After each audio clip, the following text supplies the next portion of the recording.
morning, people. Bon matin, tout le monde. This is the third day of the Volume Art Book Fair, and thank you for being with us today. C'est la troisième journée de la Foire Volume, et je vous remercie d'être ici ce matin avec nous. This morning, Claire is here to give us an artist talk on her artist books and textile practice. Ce matin, Claire est avec nous pour nous donner une présentation d'artiste sur son travail de livre d'artiste en relation avec son travail textile. Donc, avant de commencer, I've got a few things just to go over before we start. My name is Maya. I'm the fair coordinator for this third edition of Volume. I go by she, her pronouns if ever you need. The meeting will be recorded.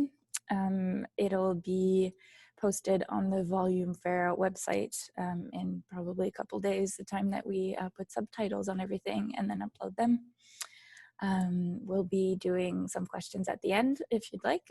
You can also type them throughout and we'll save them for the end.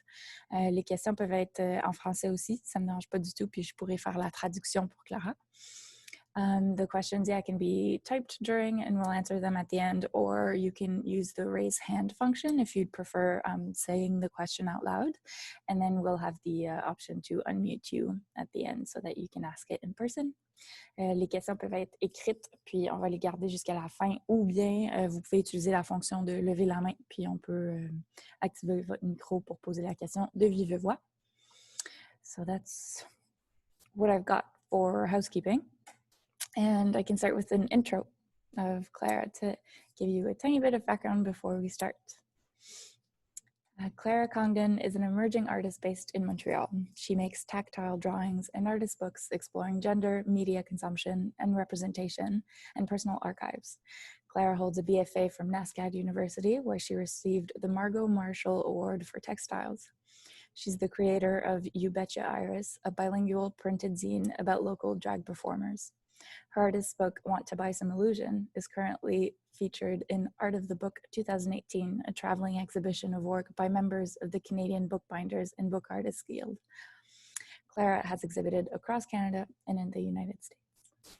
Thanks so much for being here today, Clara. I'm really glad. Thank you for having me. My pleasure. Yeah, so I'll eclipse myself for the time of the talk and come back at the end for questions. Sounds good. Okay. All right, so thank you so much for attending my talk. My name is Clara Congdon.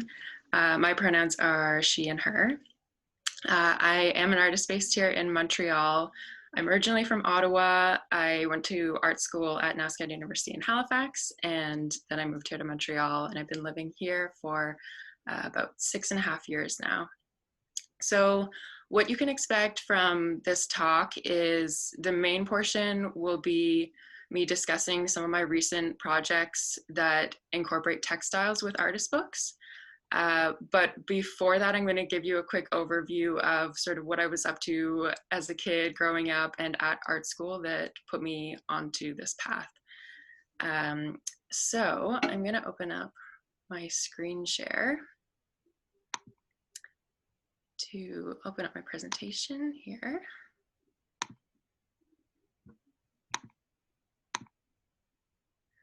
And what I'm going to recommend that you do, because along with the slides, I'm going to be showing you some physical works in this little box that I'm in.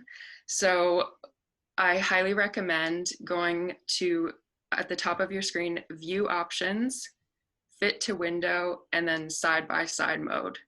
And once you're in that, you can hover your cursor sort of between me and the slides you can adjust the size to your liking. So again, that's view options, fit to window, and then side-by-side mode, just so you can see what I'm showing you here along with the slides. All right. So my talk is called A Series of Small Things Brought Together, Textiles and the Book Form. So this is a picture of me in the yellow looking very pleased with one of my early works. My sister is beside me and she gave me permission to show her image in this talk. The piece on the floor is definitely one of the ones that I did inspired by a show called Art Attack, which had a segment where the host of the show, who's named Neil Buchanan, he would make a giant art piece on like in a field or in a parking lot using like an enormous quantity of some unconventional material. And he would be like pouring sand, and he would just make this really intricate giant drawing, and then at the end you could see it from above. So I was obsessed with this concept as a kid, and this was probably one of my attempts at a big art attack using what I had at my disposal. And what I have beside the picture is a quote that I found in one of my notebooks. That's something to prepare for this talk. I sort of went through and grabbed things that I had written in my notebooks. And this quote from Tim Burton says, "Anybody with artistic ambitions is always trying to reconnect with the way they saw things as a child." So I don't know if that is really true for every creative person, but it certainly rings pretty true for me. As a kid, I loved art, I loved books, I loved clothes, I loved tactility. And that's obviously, all of those things still play a pretty large role in the work that I do today. So I think I've really carried that through, and I'm still pretty similar to who I was as a kid.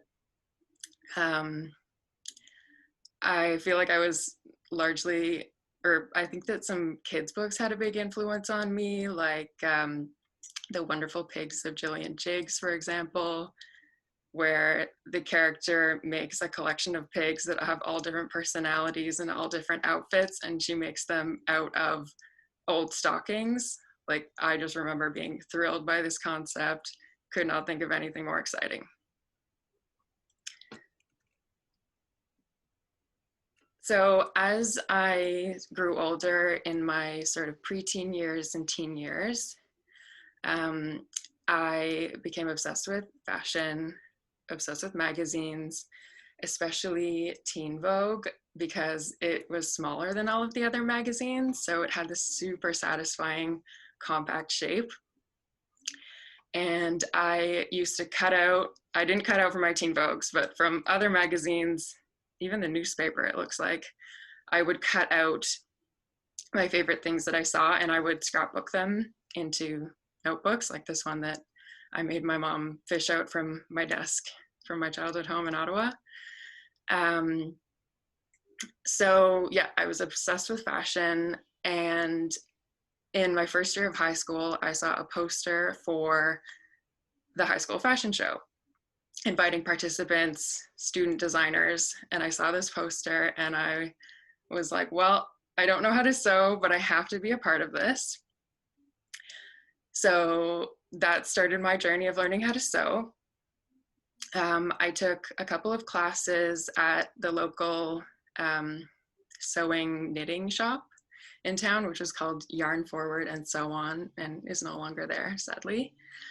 But I wasn't super into the learning all of the proper techniques. I was kind of more interested in sort of taking apart existing garments and transforming them into something that I liked. So sort of taking regular, everyday used stuff and making something that sort of better fit my vision of what clothes should look like. So yeah, that was that time. Then I went to NASCAD. So I was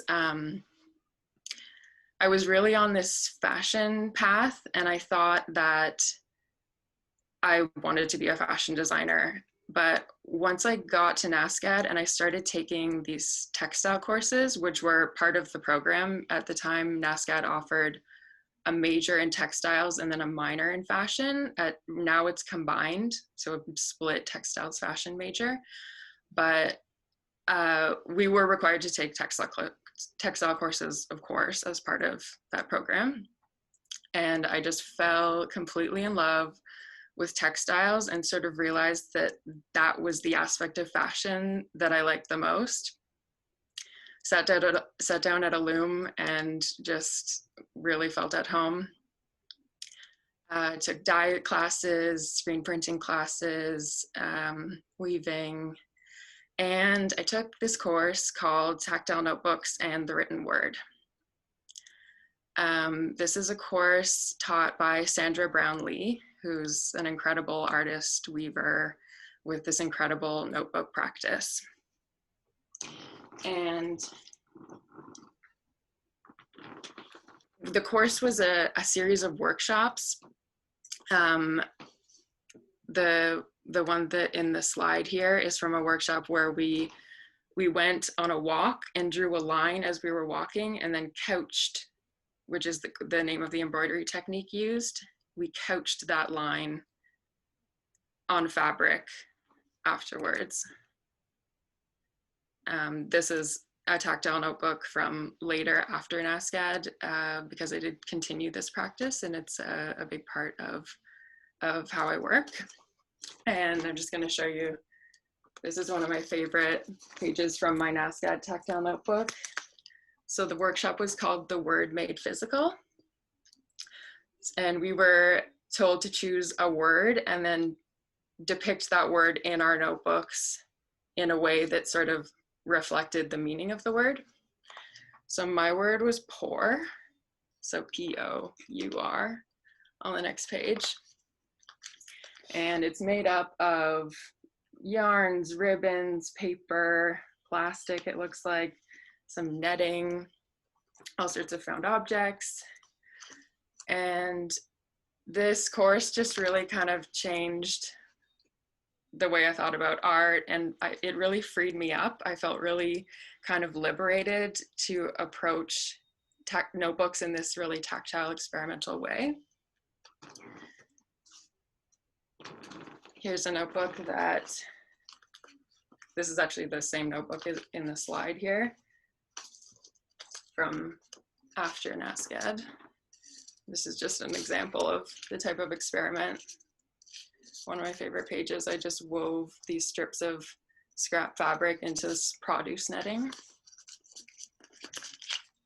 But yeah, so this course with Sandra Brown-Lee really opened up my mind to the possibilities of the book form. I was really satisfied with what was coming out of me working in this way. And I started experimenting with other book forms and incorporating textiles within them. So I made this little book, which I call the Thread Piles book. And what it's made of is the paper lining that kind of stiffens the top part of a curtain. So I had bought this thrifted curtain to use to make mock-ups of stuff for my fashion courses, and used this lining to make this little accordion book. So I had all these scrap piles of threads, and I just thought they looked so beautiful. They kind of remind me of little paint blobs. And the book just kind of keeps on going.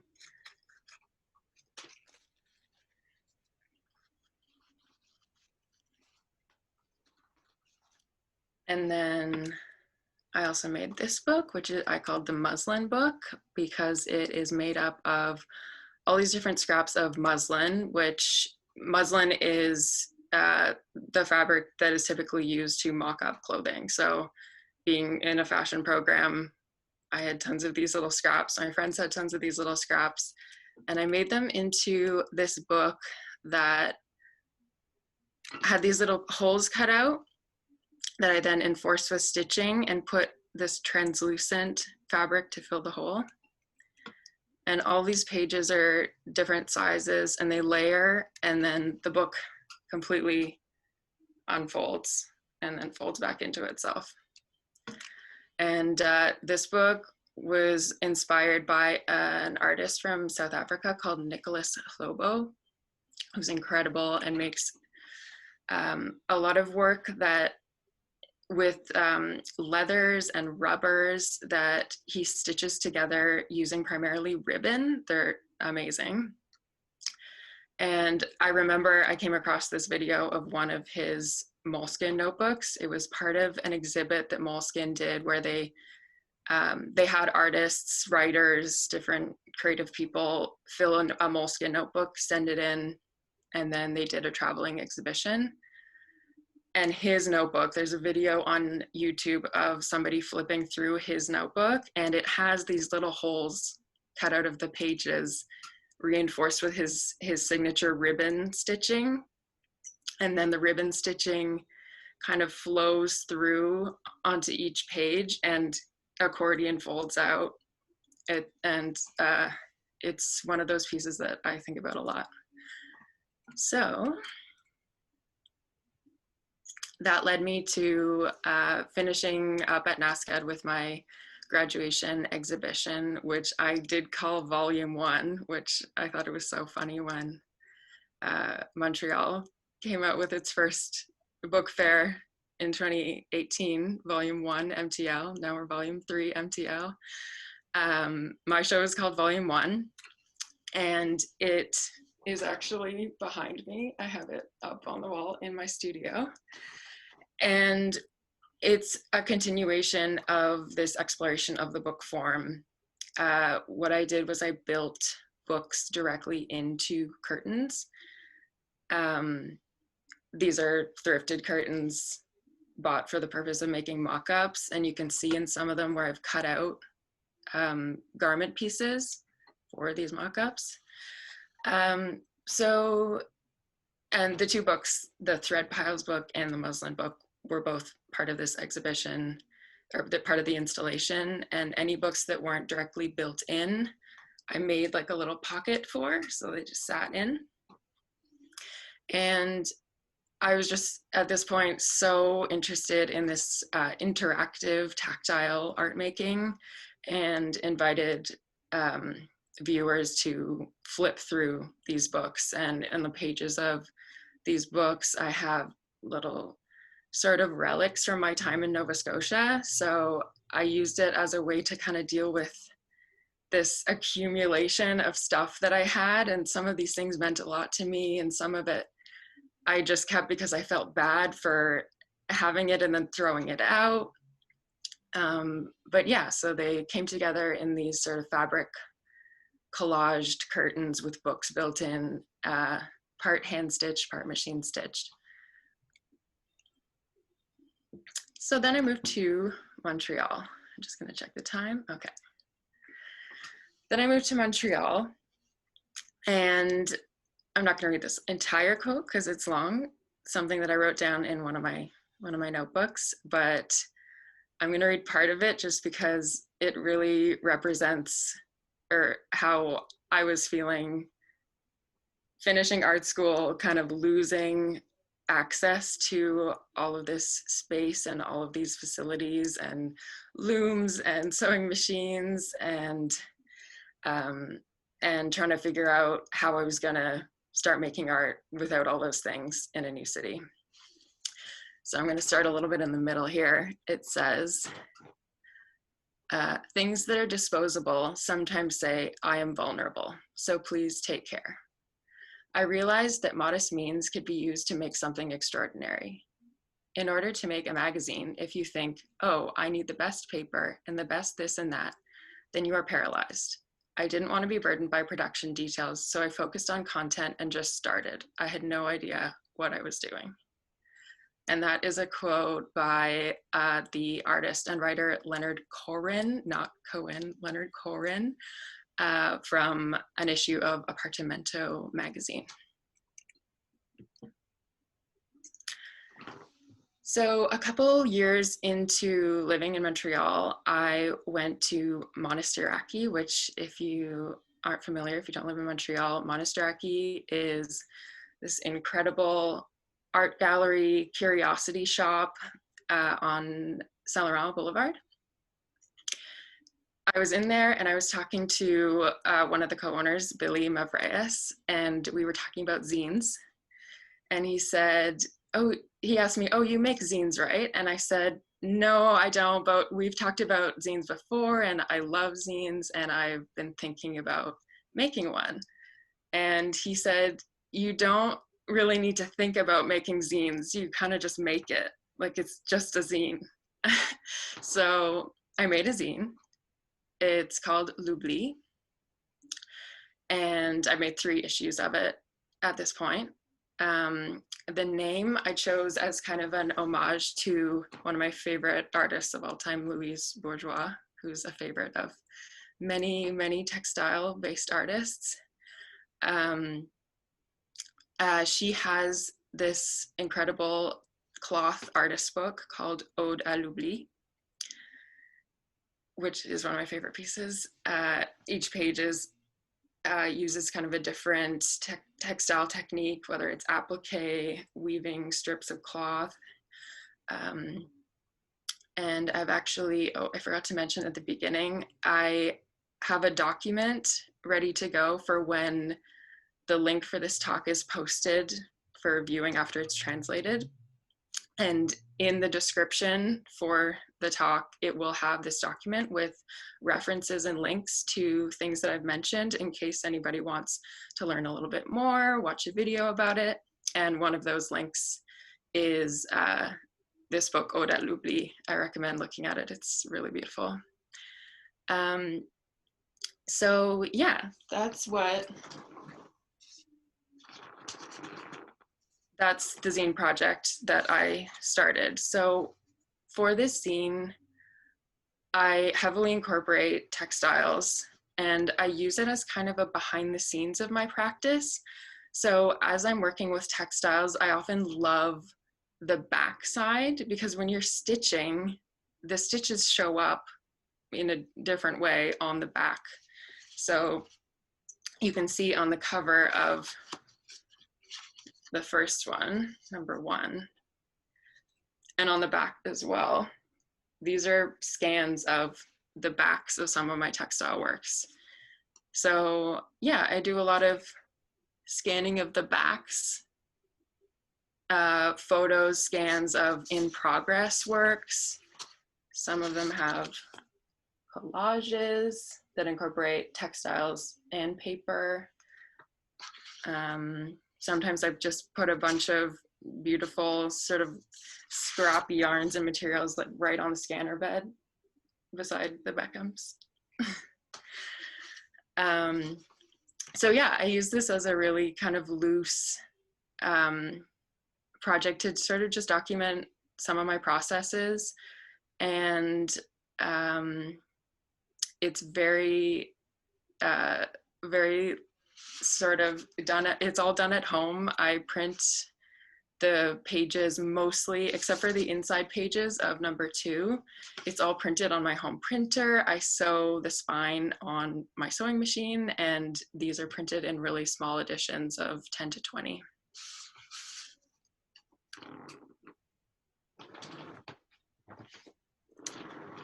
So then I decided that I really enjoyed working on this sort of personal zine project, but I was interested in trying one that was more collaborative. And I came up with this idea to start a zine that profiled Montreal drag performers. I was obsessed with drag, still am obsessed with drag, and came up with this zine, and it's called You Betcha Iris zine. I interview each drag performer. Each issue is dedicated to just one drag performer. So I do the interview, it gets translated into either English or French, depending on which language the interview was conducted in. And then my sister designs the zine, and my good friend Raymond Adriano, whose photographer name is Aug Palad, does all the photography. And what I sort of imagined for this project was for it to be a combination of 3 different publications that I already sort of was a fan of. So Velour, the drag magazine, which is produced by the drag queen Sasha Velour. Life and Times of Butch Dykes, produced by B&D Press. That one really inspired me for the format of doing just one person per issue and really going in depth for each artist. And then Apartamento magazine, which, if you're not familiar with it, is a publication that interviews lots of kind of a huge variety of creative people and takes pictures of them in their homes. So in You Betcha Iris, we photograph each artist either on sort of backstage at a show. We pick some sort of secondary location, but we also make sure to shoot them in their home. So in this third issue that you can see here of Nat King Cole, YBI3 Nat King Cole, who's holding the beer bottle, that's their home. And the way that textiles are incorporated into this project is that I pull some of my favorite quotes from the interviews and I sort of illustrate them using textiles. So this is an example of one from our second issue, YBI2 Lizzie Strange. And this one says, I found out that you don't have to be a guy to do drag. And I was like, okay, done. Mind made up. This is it. This is what's happening. And then here's an example of one from YBI1, Anaconda La Sabrosa, where she's talking about one of her drag idols, Rita Baga. And just to give you an idea of what these illustrations look like, this is the actual piece that was scanned to print on the page. This is also from the first issue, YBI1. Sabrosa means tasty, delicious, you know, flavorful. Yeah, so that's You Betcha Iris. I'm really excited because it will soon be carried at Printed Matter in New York and also at the Ottawa Art Gallery shop. So that's very soon. It'll be carried in both those places. All right, so this is a project that is part of a huge project based in Brooklyn called the Sketchbook Project. And it is housed in what's called the Brooklyn Art Library. And the concept is that you request a sketchbook, you order it, they send you a blank sketchbook, you fill it as you wish, and then send it back, and it becomes part of this collection of thousands and thousands of sketchbooks from all over the world. And in regular times, non-COVID times, you can go and look through all of these sketchbooks. So this is the one that I made. You are fully allowed to rebind the book that they send you. So that's what I did because I love making cloth books. I replaced the paper pages with cloth pages. And what this project really shows is one of my favorite things about making textile books is that you get to see the back of the stitching that I already mentioned I love so much. It's kind of part of it because if you stitch something on one page, then the stitching is going to show up on the back. And you can sort of play with that as you see fit. So I also stitched paper onto the cloth.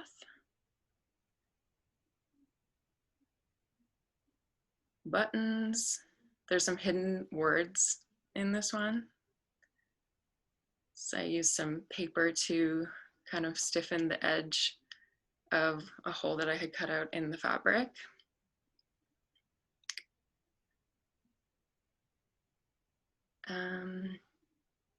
Yeah, I don't know if there's anything else to say about that one.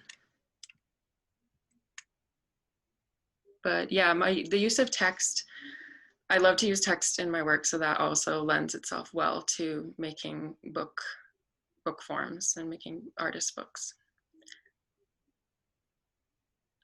All right, so this next project, Doing with time, okay. This next project is called Want to Buy Some Illusions, and it is currently in an exhibition called Art of the Book 2018. And it's called Art of the Book 2018 because it opened in August 2018 at a gallery in Victoria, BC, and has since been traveling across Canada. So it has one stop left in New Brunswick, opening on October 17th. And this is an exhibition organized by the Canadian Bookbinders and Book Artists Guild. So they put out a call for submissions. I'm a member of the guild, and oh no, wait, I have to go back. I missed a step. Okay, so I had this idea, not knowing that it would end up as an artist book at all. I just heard this song, Illusions by Marlene Dietrich, and I actually heard it as like within a drag performance by Sasha Velour, and couldn't get it out of my head, and decided to see what would happen if I put some lyrics from it into a Craigslist ad. So the lyrics that I took from it were "Want to buy some illusions, question mark, slightly used secondhand, I'll sell them all for a penny, they make pretty souvenirs." So I put this in an ad. I started with the US, so I started posting it in US states in alphabetical order. And eventually Craigslist shut me down because I wasn't really selling anything. And I got reported a few times and just got blocked from posting. So, but before they blocked me, I did get quite a few very interesting responses. Some of them were a bit rude, but I compiled these responses in a spreadsheet and kind of just had this spreadsheet sitting there from this experiment. And then when the Canadian Bookbinders and Book Artists Guild put out this call for submissions for this show, I was like, okay, well, I want to make a new artist book. What should I do? And I was like, well, why don't I take these sometimes hilarious, sometimes kind of thought-provoking responses that I got from this fake Craigslist ad and put my favorite ones into an artist book. So that's what this is. And I have a response on one side, and then on the other side, I have a mixed media textile illustration of sort of the trademark face of a drag performer who's either working right now or is sort of a historical drag figure from, I used to take books out from the library to learn about some of the drag performers from the past. So yeah, that's what this book is. This is compilation of the results of this experiment.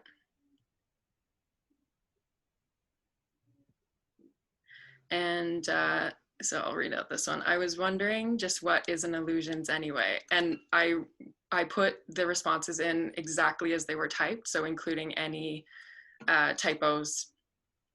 I mean the kind you're selling as souvenirs for a penny. Very interested I am indeed. Thank you for perking my depressed spirit tonight with your ad. I enjoyed thinking about all the cool pros. To wise and growing wise. And this book was made with slot and tab binding technique.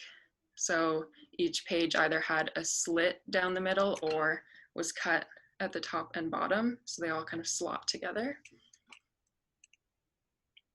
And then the illustrations of the faces were mostly used a reverse applique technique, which is where instead of sort of in regular applique, you have your primary fabric and then you sew a different fabric on top.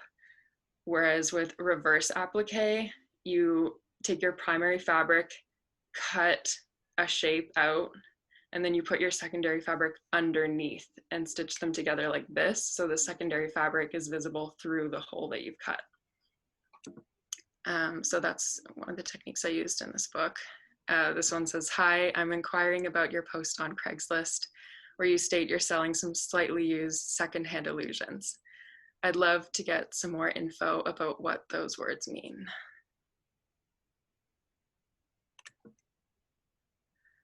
Okay, so I have one more project to show you, and I picked these two quotes that I had written in my sketchbooks to sort of intro this last project. The first one was from my school notes from NASCAD. I had written out, I don't know what the source was, but I had written out, "The book in its broadest definition as a record of thought can be a 50-foot scroll or a 3.5-inch computer disk." And I use this quote to sort of intro this next project because this project is not a typical book form, but I consider it to be to fall into this category of a book in this broad definition, because it is definitely a record, and it is definitely a sort of a chronology. Like, it's very much a record and an archive of an amount of time in chronological order. And then the second quote is, "At any given moment, the sun is setting someplace on Earth, and another day is slipping away largely undocumented as people slide into dreams that will seldom be remembered when they awaken." And that is from an essay called "One Story House" by Rebecca Solnit. So I think you'll see from the project why that quote is relevant. So this project is called Calendars. And what it is I choose a way to document each day, and that method changes from month to month. So this calendar was one of the first ones that I did, and it was April 2017. And the way that I chose to document each day of that month was to screenshot throughout the day the news that appeared on my phone, and then at the end of the day sort of do a tally and see which story was most consistently appearing within those like top 4 recommended news stories, to get an idea of which story my phone was trying to tell me that I should read, that was most important to read. And then I stitched whichever headline that was onto a little square of cotton, and did that for the whole month, and then stitched them together into the calendar shape. This is a different one where the way that I documented each day was to stitch something that was either said to me or something that I read or something that I overheard. So some of them are, "It was a peach dress." And some of these sort of remind me of exactly what happened that day. And some of them I've already forgotten, you know, who said it or what the situation was. But I have this tiny little record, "Don't have time," "Meeting adjourned," "I did it as a gift to myself." So this is a project that I've been working on for about almost 4 years now, and I'm aiming to do it for a total of 5 years. And I have, just to show you what some of the first ones look like, some of the ones that are unframed. And some of them are less conceptual. Check the time. Okay. Some of them are less conceptual in the way that I document the day and are more of sort of a material experiment. So for example, this one, I wanted to experiment with embroidery on velour. So I did a different experiment each day. And it looks like this month I decided to take the weekends off because the Saturdays and Sundays are blank. This one, I stitched the name of a place where I was, either the street name, city name, province. And in more recent months, I've decided to go bigger with this project. So, for example, May 2020, my concept was to stitch onto this cloth surface. The number of different textiles that I stitch onto it is the date. So May 1st is this very simple square with one textile stitched onto the surface. And then by the end of the month, I had this mess of all of these 31 textiles. And here's another example of one that hasn't been stitched together yet, but it is still in its individual squares.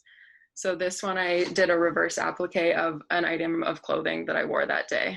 So it's a winter month. Scarf. I think I have my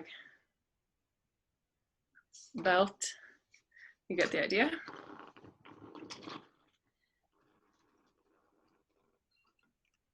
So that is that project, still ongoing. And just to conclude, I have the quote here that I used for the title of this talk. It's another one that I found in my notebooks and scanned from my notebooks. Great things are not done by impulse, but by a series of small things brought together. And that is a Van Gogh quote. And I found this one and I loved the second half. I didn't love the first part because not done by impulse. I love working by impulse. As you can see, that's a huge part of my work. But I was very happy to learn when I did sort of a fact check of the source of this quote that Van Gogh did write something like this in a letter to his brother Theo, but he had written great things are not done by impulse alone. So he was not discounting impulse, but he was really highlighting that they are done by a series of small things brought together. And I used this one for the title because I find that this idea of a series of small things brought together really just boils down what a lot of my favorite work to look at and the work that inspires me the most, and a lot of the work that I end up making is essentially a series of small things brought together. That's all a book is in its most mainstream definition, is a series of pages, of pieces of paper bound together. That's what a textile is, a series of tiny fibers interconnected in this network. It also brings to mind collage, it brings to mind patchwork quilts, and it also, this series of small things brought together, it speaks to this way of working that I'm really fond of, where you're not necessarily thinking about what the end product is going to look like, but you're just kind of working bit by bit. That you can see that in the calendars, you can see that in some of the other books, in the tactile notebooks for sure. Just kind of getting started. In Sandra Brownlee, who taught the tactile notebook and the written word course, there's a great video of her speaking about her practice that I've linked in that document also. The video is called You Have to Begin, or You Must Begin, or something along those lines. And it's just about working little by little. And it's a way of working that I find really freeing, and it really helped me to start looking at things that way, that pieces could be built like that, instead of having it sort of like not knowing what it's going to be in the end. Yeah, so that's pretty much it, other than the questions, if there are any. This is my website. If you're interested in seeing more of my work, all my contact info is there if you want to reach out. And I also have a monthly newsletter that you can sign up for from my website as well. Thank you so much. That was great. Oh, thank you. I'm so glad. And I feel like, yeah, I had invited Clara just because I am aware of your work through the volume fairs, actually. But then I feel like I didn't know your work in that depth. And now I have like so much to talk about. But yes, so that I do not take up all of the time, anyone in the participant world, feel free to use the raise hand function if you want to to ask a question out loud. I can unmute your microphone for you to ask the question, que ce soit en français ou en anglais aussi, je peux faire la traduction. Vous pouvez utiliser la main levée pour parler de vive voix ou taper dans le Q&A. Or you can type it out in the Q&A function box too. I have one for you, Clara. It says, hi, thanks so much for such an interesting talk. I was curious about the process of working on each book. You mentioned working on them bit by bit, but within that process, do you plan the whole layout at once or focus on a section at a time? Also, how long would you say making one book tends to take for you to complete? And I'm also curious about the postal works I've seen a bit of on your Instagram.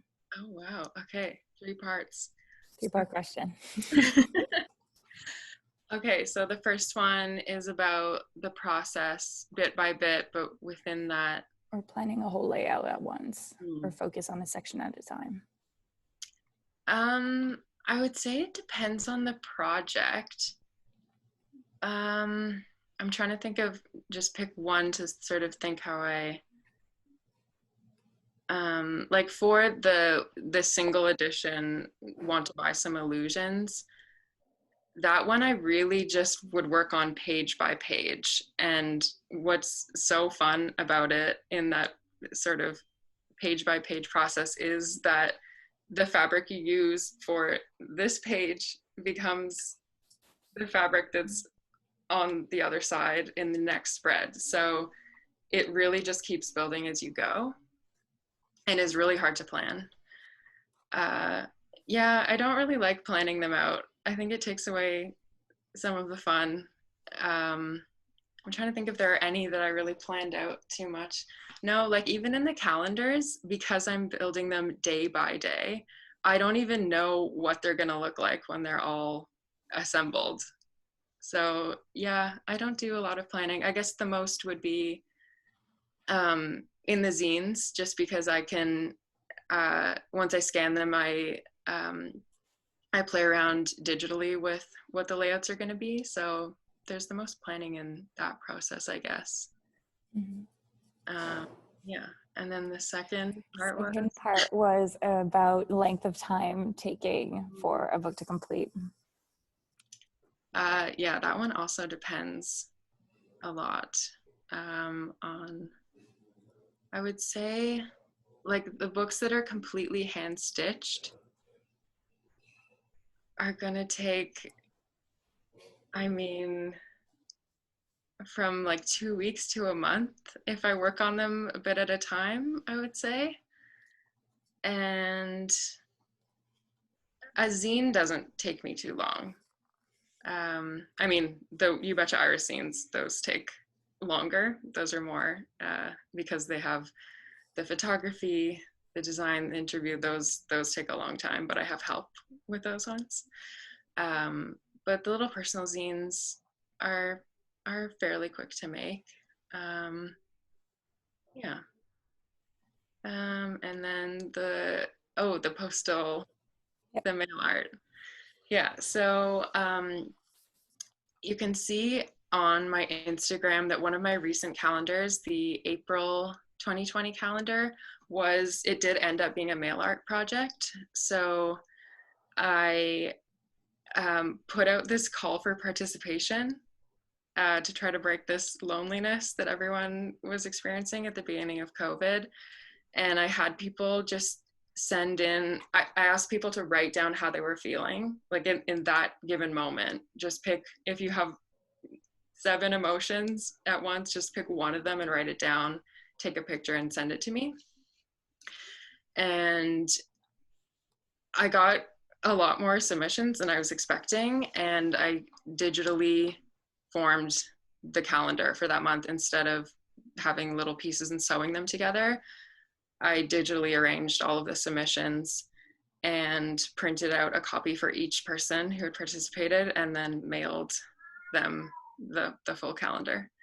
And I sewed, I folded the printed calendar in 4 and then sewed the edges shut. So when you received it, you had to unpick the stitches to be able to open up and see the final product. Nice. Thanks for the question. There you go. I've got a question / comment about the Illusion project and the Craigslist posting. Okay.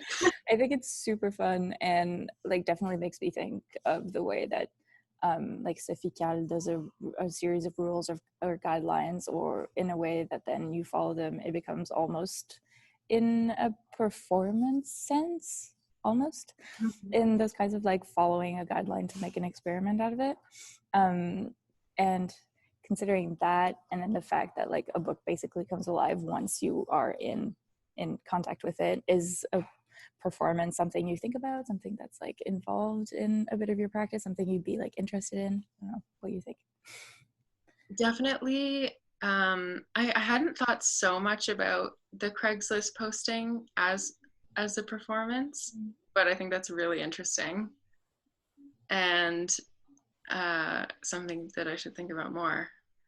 But I do think about like with that and this mail art project, about having this interaction go beyond the interaction with the physical book, because that's obviously limited to having the person right in front of the book with you.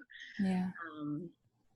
So I do think that's really interesting. And then the whole interaction with the book itself is something that I've thought about, I guess, since art school, and is what I loved so much about working with the book form and engaging this sense of touch.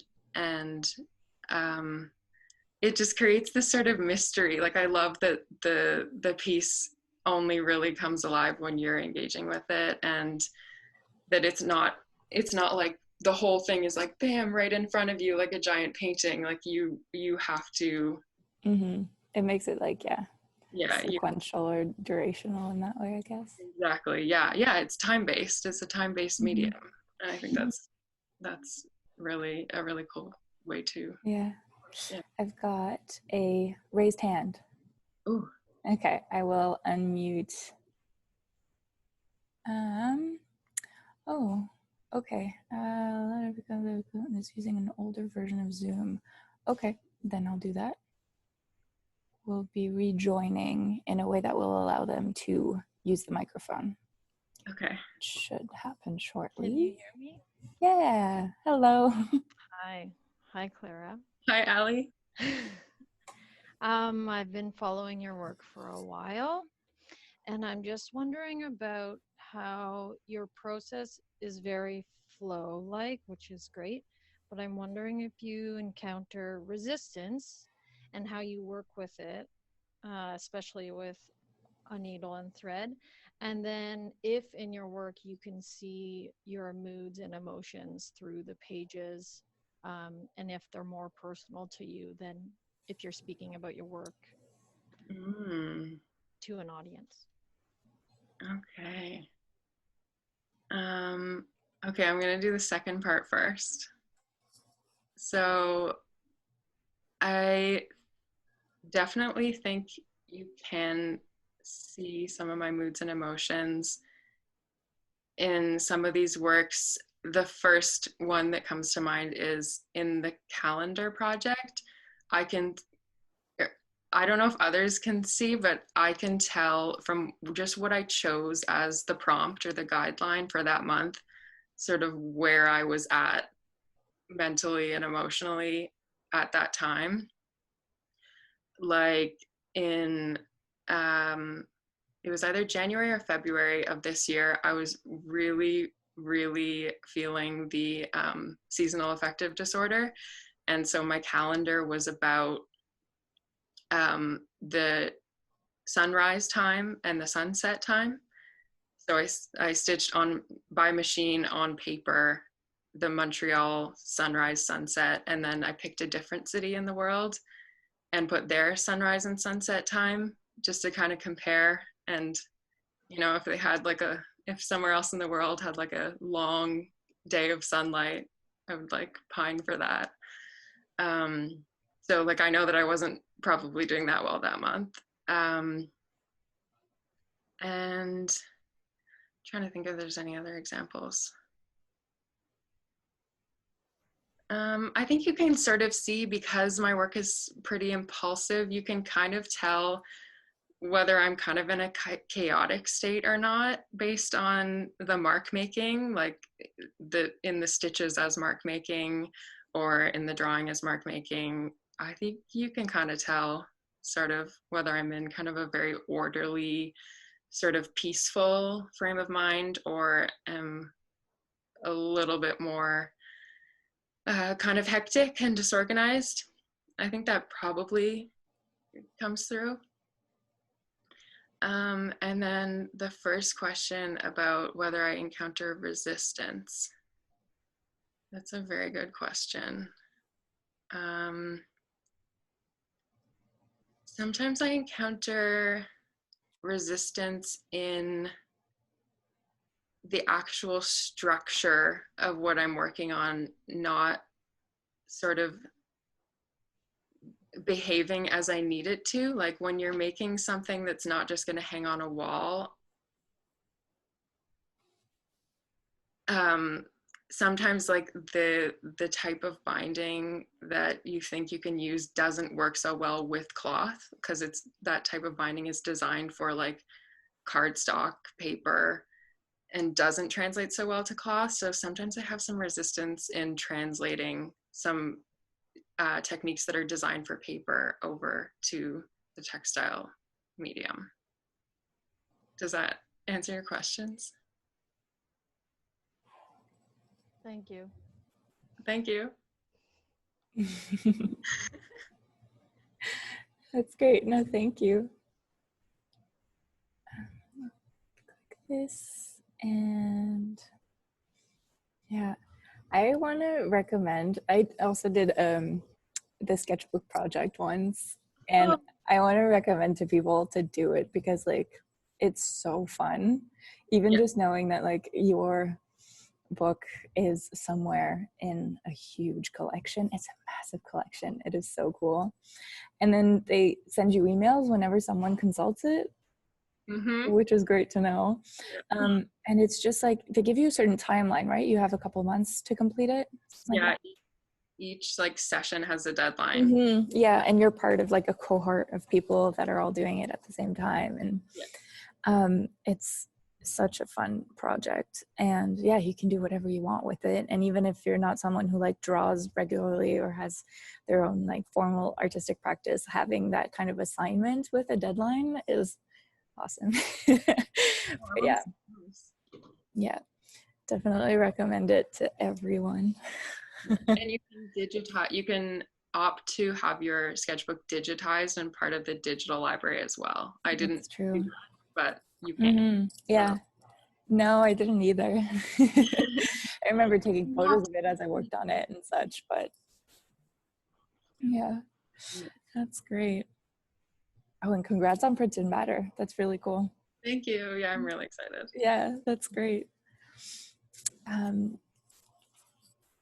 Does anyone have any more questions, typed or à voix haute?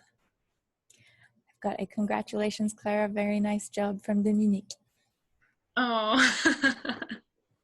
merci, Dominique. That's great. Well, if it's, we've been going an hour, so we can leave it at that. If unless anyone has last minute interjection, question, comment. Thank you so much, Clara. Thank you for having me. Thanks to Volume to you, Maya, and Louie as well. Yeah, I was so excited to be asked to do this. So My thanks. pleasure. Thank you for being here. All right, everyone. Thanks for tuning in. And yeah, we'll be putting subtitles for translation and posting this on the internet come the couple days from now. Voila. I've got stuff coming in. A thank you from Danica. From Toby says, "Hi Clara, thank you for this. It's great to learn more about your work and process and to see so many great pieces. Great job." Oh, thank you. There we are. All right, have a good afternoon. You too. Talk to you soon.